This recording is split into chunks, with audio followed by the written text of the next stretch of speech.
이제 걸림돌을 디딤돌로 바꾸는 지혜입니다. 우리가 이제 살다 보면 이제 걸림돌 같은 문제를 참 많이 만나게 되지요. 뭐 재정, 또 건강, 관계가 깨지는 이런 문제들이 어떤 사람에게는 넘어지는 걸림돌이 되기도 하지만 또 어떤 사람들에게는 그것이 이제 성장과 변화의 발판이 되는 디딤돌이 되기도 합니다. 그래서 오늘 떻게 하면 우리 삶의 이 걸림돌 같은 문제를 디딤돌로 바꿀 수 있는가라는 그 지혜를 같이 살펴보고자 합니다. 초대교회에는 그 모든 사람이 한 마음과 한 뜻으로 물건을 서로 통용하고 자기 물건을 자기 것으로 주장하는 사람이 없었다고 사도행전 4장 32절에 이야기하고 있죠.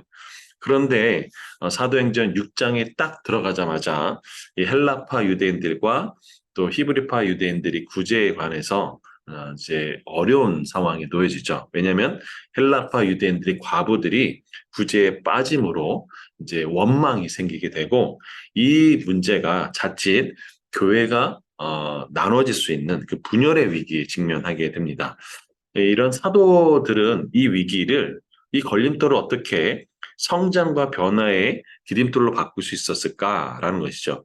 실제로 사도들은 이 걸림돌을 디딤돌로 바꿔냅니다.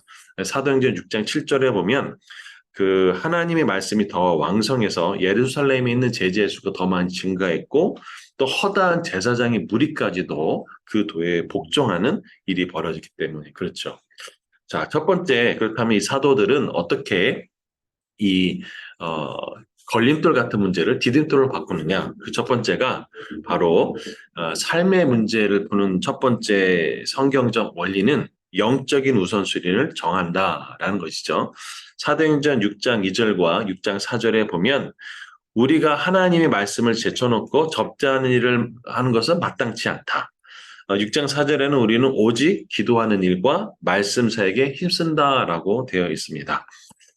하나님의 말씀과 기도하는 것도 중요하고 또 교회에서 봉사하는 일도 중요하지만 거기에는 명확하게 우선순위가 있다라는 것들을 알려주고 있다라는 거죠. 예수님도 마태복음 6장 33절에는 너희는 먼저 그의 나라와 그 일을 구하라 라고 명확하게 말씀하셨죠. 또 예수님이 마르다와 마리아의 그 일에서 예수님을 섬기고 봉사하고 뭔가 접대했던 이 마르다가 예수님, 이 동생 와서 좀 봉사하게 해달라고 지금 동생 논다고 했을 그때에 예수님이 뭐라고 얘기했냐면 네가 한 가지만 하든지 분주하게 그렇게 살지 말아라. 마리아는 좋은 편을 택했다라고 이야기해주고 있죠. 이 이야기는 결국 우리 삶에는 영적인 우선순위가 있다라는 것들을 이야기해주고 있는 것이죠. 네, 그래서 우리 성도들의 삶과 특별히 신앙인의 삶에는 이 영적인 우선순위가 뒤바뀌었을 때 이제 문제가 일어나기 시작하는 것이죠. 그때 중요한 것은 바로 영적인 우선순위를 정립하는 것, 다시 돌이키는 것이 중요하다고 할 수 있겠습니다.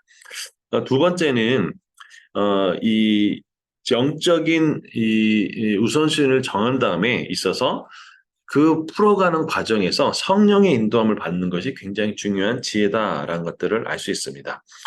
사도행전 6장 3절에 보면은 형제들아 너희 가운데 성령과 지혜가 충만하여 칭찬받는 사람 7을 택해라. 그 7이요. 우리가 잘 아는 7집사이죠.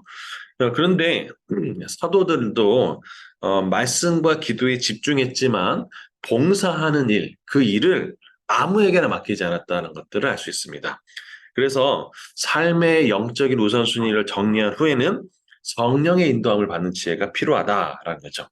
그래서 뭐 6장 3절, 6장 5절, 6장 8절, 6장 10절에 보면 다 공통되게 하는 것이 뭐냐면 성령과 지혜, 또 믿음과 성령, 은혜와 권능 이렇게 이야기하고 있다는 거죠. 스테반은 은혜와 권능이 충만했다고 이야기하고 있는데요.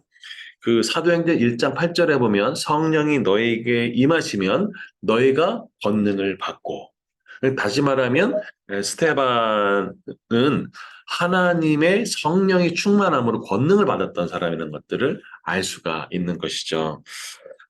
그래서 우리가 성령의 인도함을 받는 지혜가 필요하고, 세 번째는요, 열매를 거두는 지혜가 필요하다라고 말씀드리고 싶습니다. 잠언 11장 30절에 보면은 의인의 열매는 생명나무라 지혜로운 자는 사람을 얻느니라라고 되어 있습니다. 이 일곱 집사가 세워졌는데요. 그 일곱 집사가 초대 교회에 어떤 의미가 가졌을까라는 것이죠. 첫 번째는요, 기득권을 내려놨던 것들을 알 수 있습니다. 왜 그러냐? 이 일곱 집사 모두가 다 헬라파 사람들이었어요. 헬라파 유대인들이었어요. 그러니까 히브리파 유대인들이 거기에 있는 모든 기득권을 내려놨다라는 얘기가 되거든요. 그리고 두 번째는요, 우리 혹시 니골라라고 하는 그 집사님의 수식어가 붙어 있는데 그 수식어는 유대교에 입교했던 안디옥 사람이라고 되어 있어요. 유대인들은 나면서부터 유대인이기 때문에 유대교에 입교했다는 말을 쓰지 않아요. 그 얘기는 이 니골라가 뭘까요? 이방인이라는 것을 알 수 있어요. 그러니까 가장 그 당시에 약자인 그 이방인들을 배려한 공동체가 바로 일곱 집사에 포함됐다라는 것들을 알 수 있죠. 그리고 어, 헬라파 이 집사님들을 통해서 결국은 제자의 수가 증가하고 제사장까지 복종했어요. 그 얘기는 이들의 그 활동으로 인해서 사람을 얻었다라는 것들을 알 수 있죠. 그래서 이 일곱 집사가 가지는 그 의미가 결국은 그 열매를 통해서 사람을 얻는 그래서 지혜로운 사람이 사람을 얻는다는 잠언의 말씀처럼 이 성령 충만한 결과, 지혜로운 결과, 사람을 얻는 그런 놀라운 부흥을 경험했다는 것들을 알 수 있죠.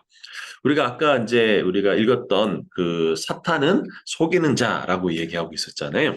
우리가 많은 가운데 이 영적인 분별 또 지혜로운 결정을 어떻게 알 수 있을까? 여러분 궁금하지 않으십니까?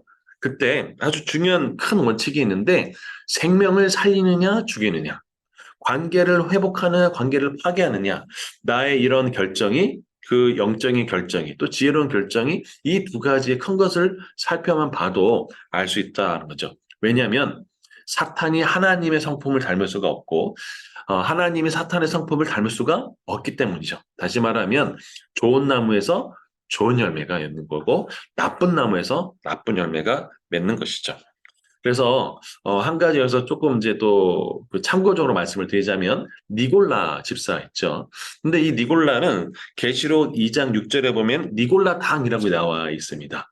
그래서 이 니골라 당은 아무리 내가 그 뭐 육체적으로 악한 음행을 저질러도 구원은 받는다라고 생각하는 일종의 현대판 구원파 같은 것이었죠. 그러면 이 니골라 집사가 이 니골라당과 관련이 있느냐? 결론적으로 말씀드리면 정확하게 모릅니다. 왜냐하면 그 제자들, 니골라 집사의 제자들이 뭐 변질될 가능성이 있지만 학계에서는 정확하게 그것들에 대해서 인간관계를 찾을 수가 없다라는 거죠. 그래서 그 부분은 참고적으로 생각하시면 좋을 것 같고요. 우리 적용 질문을 한다면 내 삶에 또 우리 삶 속에 이 걸림돌 같은 문제를 디딤돌로 바꾼 경험이 있다면 나눠주면 좋겠고요. 또 지혜로운 사람은 사람을 얻는다고 성경에 말했는데 사람을 얻었던 경험이나 사람을 잃었던 경험이 있으면 나눠주면 좋을 것 같습니다.